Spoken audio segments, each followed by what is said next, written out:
আসসালামু আলাইকুম। আজকে আমরা প্রশ্ন সমাধান করব। বাংলাদেশ জুডিশিয়াল সার্ভিস কমিশন পদের নাম হচ্ছে স্টেনোগ্রাফার। সময় ছিল ৯০ মিনিট এবং মান ছিল ৭০। পরীক্ষার তারিখ ১১/৭/২০২৬ তারিখে। তো এখানে দেখবেন যে আপনার বাংলাদেশ জুডিশিয়াল সার্ভিসের যে লিখিত পরীক্ষা আছে, এখানে আপনার লক্ষ্য করে দেখবেন ভাব সম্প্রসারণ ২ টা থাকে, তারপর বাগধারা থাকে বাংলায়। আর কিছু থাকতে পারে, যেমন একটা অশুদ্ধ বাক্য আছে, সেটা শুদ্ধকরণ।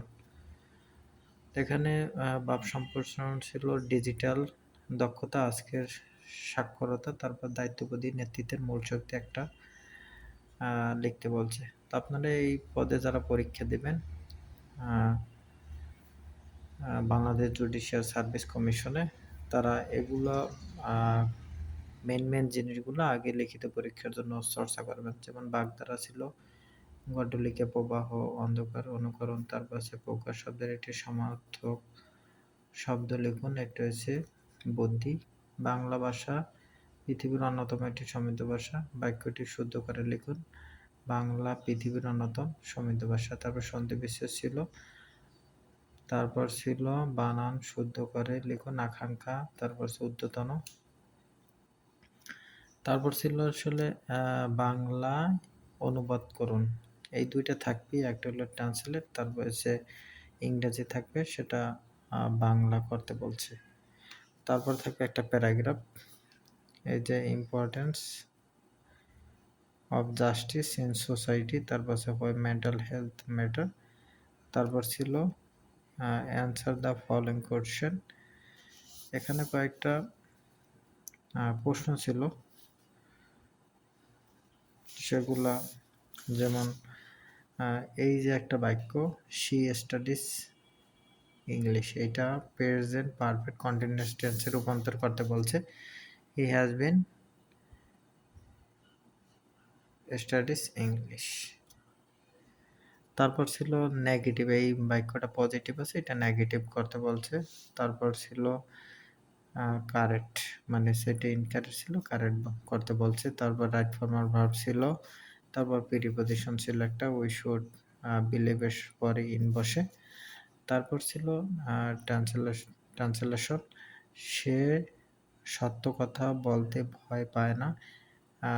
He is not afford to speak the truth. তারপর হচ্ছে আমি আমার ভুল সংশোধনের চেষ্টা করছি, I am trying to correct my mistakes. তো আপনারা ট্রান্সলেটগুলো সবসময় প্র্যাকটিস করবেন। তারপর ছিল একটা অঙ্ক, রফিকের বয়স বাবুলের বয়সের দ্বিগুণ। রফিকের বয়স দেওয়া আছে, আমরা যদি বাবুলের বয়স এক্স ধরি, তাহলে দ্বিগুণ ধরলে তাহলে ৮ বছর পর তাদের বয়সের যোগফল হবে এত। এই যে ৮ বছর পর এটা যোগ করবেন, তারপর আবার রফিকের সাথে ৮ বছর যোগ করলে তার ৬৬, এটা হলে এক্স সমান সমান ৫০/৩। সুতরাং রফিকের বয়স হল ৩৩ বছর ৪ মাস। তারপর ছিল আরেকটা অঙ্ক, একটি শ্রেণীর প্রতি বেঞ্চে ৪ জন করে ছাত্র বসালে ৩টি বেঞ্চ খালি থাকে। দেখেন, যদি ছাত্র সংখ্যা এক ধরি, ৪ জন করে যদি বসাই, তাহলে ৩টি বেঞ্চ খালি থাকে। তারপর ৬ জন আবার দাঁড়িয়ে থাকতে হয়। তাহলে ৬ জন যদি দাঁড়িয়ে থাকতে হয়, তাহলে এক্স হলো ছাত্র, তার মাইনাস করতে হবে ৬ দিয়া। তারপর প্রশ্ন মতে উত্তর হবে ৬০।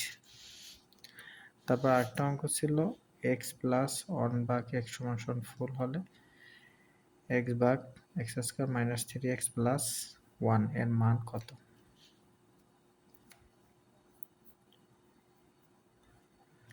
এই যে সুন্দর করে অঙ্কটা করে দেওয়া হয়েছে, দেখে নেবেন। তারপর ছিল সাধারণ জ্ঞান, অপারেশন সার্চলাইট কি? পাকিস্তান সেনারা 1971 সালে 25শে মার্চ বৃহস্পতিবার রাতে তৎকালীন পূর্ব পাকিস্তান বর্তমান বাংলাদেশে গণহত্যামূলক যে সশস্ত্র অভিযান চালিয়ে তা ইতিহাসে অপারেশন সার্চলাইট নামে পরিচিত। তারপর সে মৌলিক অধিকার লঙ্ঘনের প্রতিকার কোন আদালতে যেতে হয়? এটা হাইকোর্ট বিভাগ। মুক্তিগান চলচ্চিত্র পরিচালকে এটা হচ্ছে তারেক মাসুদ। তারপর হচ্ছে টেস্ট ক্রিকেটে বিশ্বের সর্বকনিষ্ঠ সেঞ্চুরিয়ানকে? মোহাম্মদ আশরাফুল, বাংলাদেশ।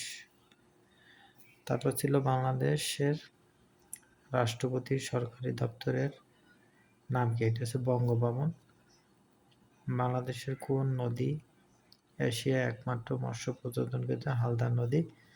তারপর হচ্ছে কোন দেশকে ইউরোপের রুটির জুড়ি বলা হয়? এটা হচ্ছে ইউক্রেন। এটা একটা বোর্ড কোশ্চেন। সমাজসেবা অধিদপ্তরে প্রশ্নটি এসেছিল ইউনিয়ন সমাজকর্মীতে।